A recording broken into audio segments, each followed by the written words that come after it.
ত্রয়োদশ জাতীয় সংসদ নির্বাচনে সংরক্ষিত নারী আসনে সংসদ সদস্য হিসেবে মনোনীত হয়েছেন সেলিনা সুলতানা নিশিতা। সেলিনা সুলতানা নিশিতা নরসিংদীর মনোহরদী উপজেলার হাফিজপুর গ্রামের আলী নেওয়াজ এর মেয়ে। ছাত্র রাজনীতির অঙ্গনে সাহসিকতা ও ত্যাগের এক উজ্জ্বল দৃষ্টান্ত হিসেবে পরিচিত সেলিনা সুলতানা নিশিতা। তিনি বাংলাদেশ জাতীয়তাবাদী ছাত্রদলের রাজনীতিতে গুরুত্বপূর্ণ ভূমিকা পালন করেছেন।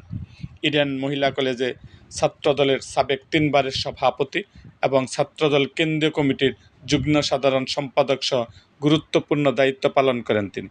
রাজপথের আন্দোলনে সক্রিয় থাকার কারণে তাকে একাধিকবার গ্রেপ্তার, কারাভরণ ও রিমান্ডের মতো কঠিন পরিস্থিতির মুখোমুখি হতে হয়েছে।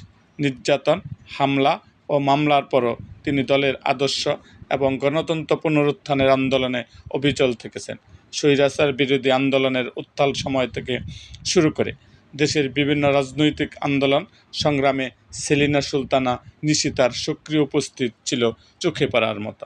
বাংলাদেশ জাতীয়তাবাদী দল বিএনপি এই সংরক্ষিত নারী আসনের জন্য তার নাম ঘোষণা করেছেন।